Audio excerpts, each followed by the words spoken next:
বিসমিল্লাহির রহমানির রাহিম। আসসালামু আলাইকুম।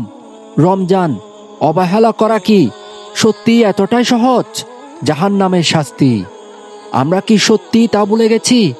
রমজান কোনো সাধারণ মাস নয়, এটি হলো আল্লাহর পক্ষ থেকে দেওয়া এক কঠিন পরীক্ষা। এই মাসকে অবহেলা করা মানে নিজেকে ধ্বংসের পথে ঠেলে দেওয়া। যারা রমজানেও রোজা রাখে না, গোপনে খায়, আল্লাহর নির্দেশ অমান্য করে, তারা কি ভেবে দেখেছে পরিণতির কথা? নামাজ ছাড়া জীবন, আখিরাতে অন্ধকার ছাড়া আর কিছুই নয়। যে দুনিয়াতে সেজদা করে না, সে আখিরাতে আলো পাবে কিভাবে?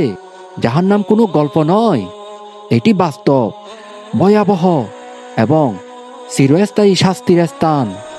প্রিয় মুসলিম ভাই ও বোনেরা, জাহান্নামের স্তর রয়েছে, আর সবচেয়ে নিচের স্তরটি অপেক্ষা করছে অহংকারী এবং আল্লাহর অবাধ্যদের জন্য। সেদিন আফসোস করেও আর কোনো লাভ হবে না, যখন বলা হবে এখন আর ফিরে যাওয়ার কোনো সুযোগ নেই। কিন্তু শুনুন, এখনো দেরি হয়নি।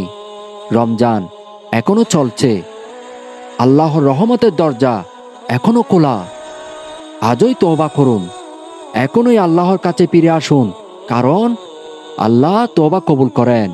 আমার প্রিয় মুসলিম ভাই ও বোনেরা, একটু থামুন, নিজেকে একবার প্রশ্ন করুন, এই রমজানে আমি আল্লাহর কতটা কাছাকাছি যেতে পেরেছি?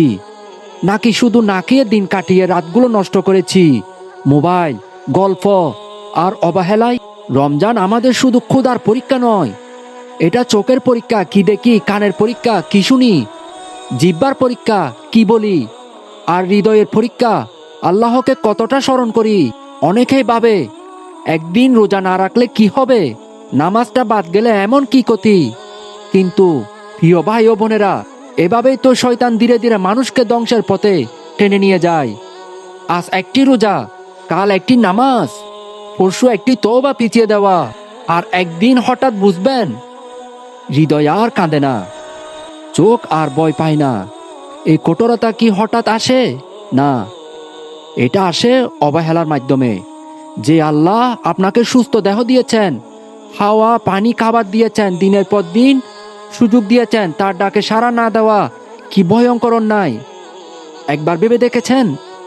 খবর অন্ধকার, একাকী, সেখানে না থাকবে বন্ধু, না থাকবে ফোন, না থাকবে কোনো অজুহাত। সেই দিন শুধু প্রশ্ন হবে, তোমাকে যে সময় দেওয়া হয়েছিল তুমি তা দিয়ে কি করেছিলে? রমজান সেই সময়, যে সময় আল্লাহ নিজেই আমাদের ডাকছেন, ফিরে এসো, ক্ষমা চাও, আমি তোমার তওবা কবুল করব।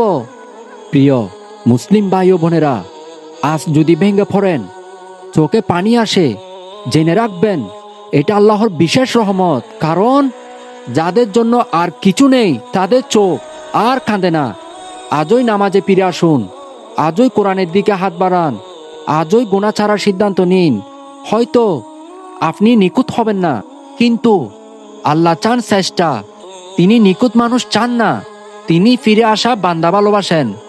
রমজান একদিন চলে যাবে, কিন্তু আপনার সিদ্ধান্ত আপনাকে নিয়ে যাবে চিরস্থায়ী শান্তির পথে অথবা চিরস্থায়ী আফসোসের পথে।